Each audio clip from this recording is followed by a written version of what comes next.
யாழ்ப்பாண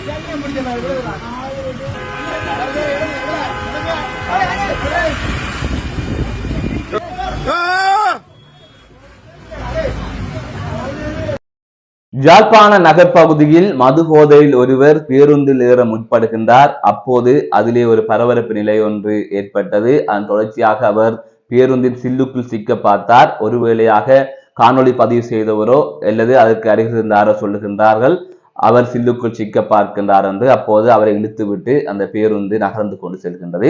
இது தொடர்பான காணொளி வெளியாக இருக்கிற நிலையில் இந்த சம்பவம் தொடர்பாக பல விடயங்கள் பார்க்க வேண்டியிருக்கிறது. அது தொடர்பாக இந்த தொகுப்பிலே பார்க்க இருக்கின்றோம்.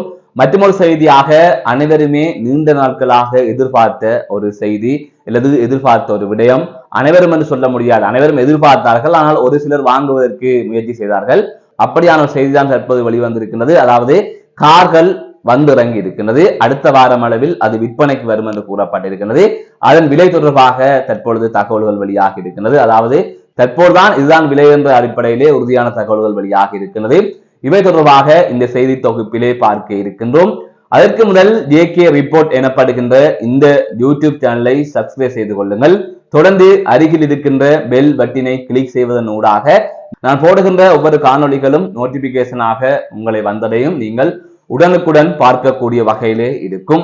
நான் நடராசா ஜெயகாந்தன். தற்பொழுது செய்திகளுக்குள் செல்லலாம். நேற்றைய தினம் ஒரு காணொளி ஒன்று சமூக வலைத்தளத்திலே வெளியாக இருந்தது. ஒரு முதியவர் அவர் மது போதையில் இருப்பதாக அந்த காணொலியில் பார்க்கின்ற போது தெரிய வருகின்றது. அதை தவிர அவர் மது போதையில் தான் இருந்தார் என்று பல செய்திகள் வெளிவந்திருக்கின்றது. இந்நிலையில் அவர் பேருந்தில் ஏறுவதற்கு முயற்சி செய்கின்றார். அதாவது யாழ் நகர் பகுதியிலிருந்து வேறொரு பகுதிக்கு, அதாவது யாழ்ப்பாண மாவட்டத்திற்குள் வேறொரு பகுதிக்கு செல்ல இருந்த ஒரு பேருந்தில் ஏறுவதற்கு முயற்சி செய்கின்றார். அப்போது நடத்துனருக்கும் அவருக்கும் முரண்பாடு வருகின்றது. ஒருவர் அவரை தடுத்து நிறுத்துகின்றார். அவர் நடத்துனர் என்று புரிந்து கொள்ளக்கூடிய வகையில் இருக்கின்றது. அந்த வகையிலே அவர் அந்த நபரை தள்ளிவிட்டு பேருந்தை கொண்டு செல்வோம் என்று முயற்சிக்கின்றார். ஆனால் அவர் அந்த பேருந்தில் ஏற மீண்டும் முயற்சிக்கின்றார். அந்த சந்தர்ப்பத்தில் அவர் கீழே விழுகின்றார். அவரது கால் சில்லுக்குள் சிக்க பார்க்கின்றது. அப்படி இருக்கின்ற போது காணொலியை பதிவு செய்தவர், இந்த காணொலியை பதிவு செய்தவர் அல்லது அவருக்கு அருகில் இருந்த ஆரோ சொல்லி இருக்க வேண்டும் அவர் சில்லுக்குள் சிக்க பார்க்கின்றார் என்று. உடனே அவரை கொஞ்சம் தள்ளி இழுத்து விட்டு அந்த பேருந்து அங்கிருந்து நகர்ந்து செல்கின்றது. இவ்வாறான ஒரு காணொலி தான் வெளியாக இருக்கின்றது. இதை தாண்டி இதிலே பல விடயங்கள் பார்க்கப்பட வேண்டி இருக்கின்றது. அதாவது உண்மையிலே அது ஒரு முதியவர். அவர் குடித்திருந்தால் காணொலியில் அவர் குடித்து விட்டு தள்ளாடுவது போல தெரிகின்றது. ஏற்கனவே வெளிவந்திருக்கின்ற செய்தியில் அவர் மதுபோதையில் அட்டகாசம் செய்ததாக சொல்லப்படுகின்றது. இவ்வாறான நிலையில் அந்த முதியவர் பேருந்தில் ஏற முயற்சி செய்கின்றார்.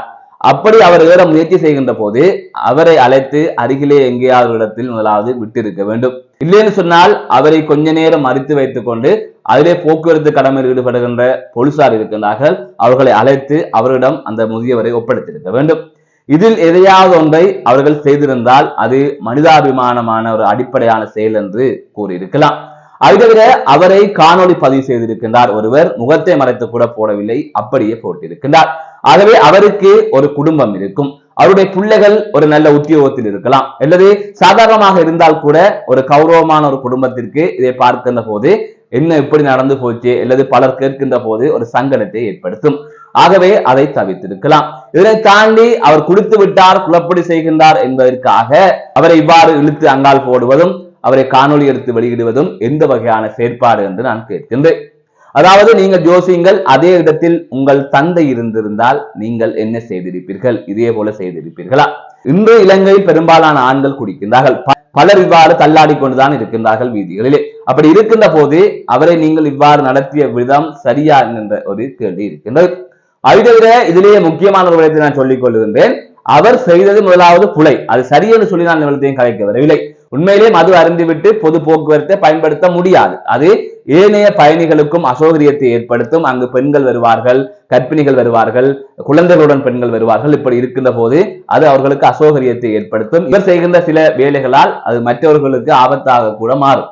அதிலே நான் எதுவுமே சொல்லவில்லை. அவர் செய்தது 100% புலை, இதை ஏற்றுக்கொள்ளவே முடியாது. அதில் நான் திடமாக இருக்கின்றேன்.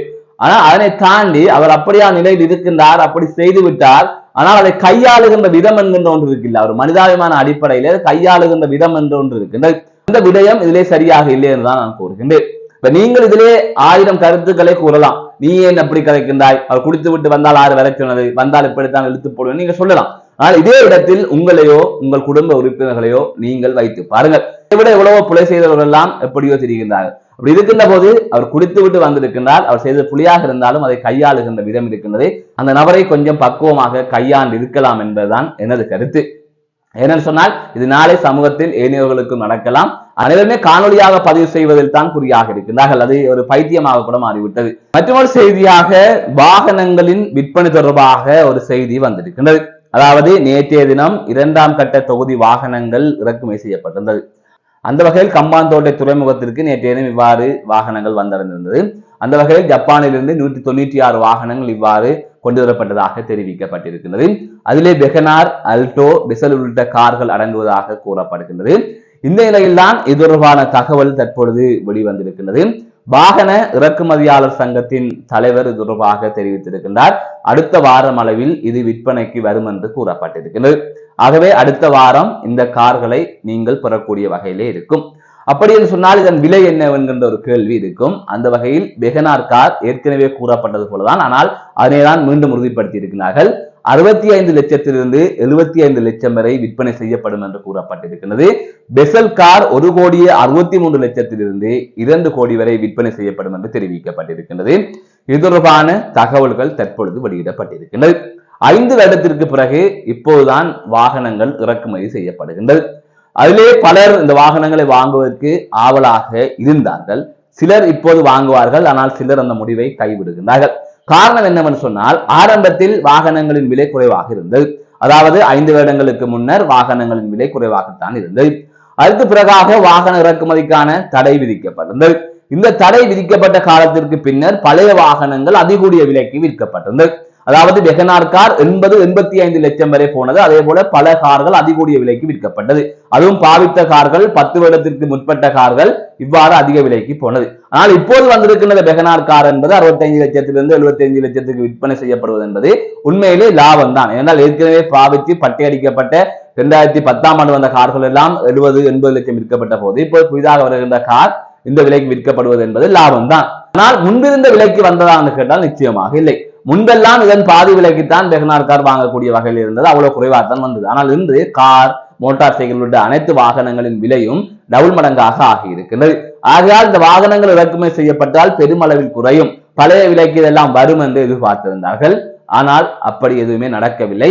அப்படி எதிர்பார்த்தது என்பதும் ஒரு புலியான விடயம். 5 வருடத்திற்கு முதல் இவ்வாறு இதே விலைக்கு எதிர்பார்த்தால் அடுத்த கட்டம் அங்கே வெளிநாடுகளிலே வாகனங்கள் விலை கூடியிருக்கும். அதை தவிர இங்கு வரியும் கூட்டுகின்ற போது அது டபுள் மடங்காக மாறி இருக்கிறது.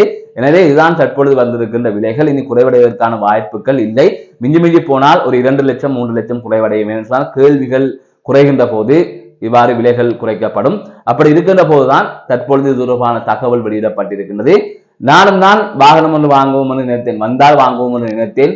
ஏதோ ஒரு வகையில் சேர்த்து ஏதோ ஒரு கொஞ்சம் காசை எடுத்து வாங்கிடலாம் என்று எண்ணம் இருந்தது. என்னை போன்று பலர் பல கனவுகளுடன் இருந்திருப்பீர்கள். ஆனால் இந்திய சூழ்நிலையில் வாங்க முடியாமல் போயிருக்கின்றது என்பதுதான் உண்மை. காரணம் அதன் விலையேற்றம் அதிக விலைக்கு வருகின்றது. இந்த நாட்டில் பிறந்ததால் ஒரு வாகனம் கூட வாங்க முடியாத நிலைதான் ஒவ்வொருவருக்கும் இருக்கின்றது என்பது உண்மையிலே கவலையான விடயம்தான். இப்ப எனக்கு நினைக்கின்ற போது அது மிகவும் கவலையாக தான் இருக்கின்றது. இன்று ஒரு வேலைக்கு சென்றால் 50,000 1 லட்சம் வரைக்கும் தான் சம்பளமே வருகின்றது.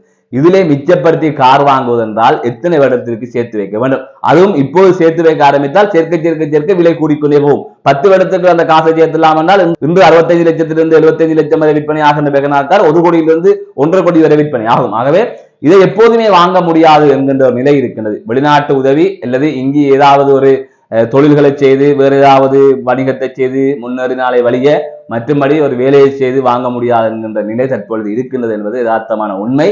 இங்கு புறந்து விட்டோம், இப்படித்தான் வாழ்ந்தாக வேண்டும். மீண்டும் காணொலி சந்திக்கின்றேன். நான் நடராஜ் ஜெயகாந்தன்.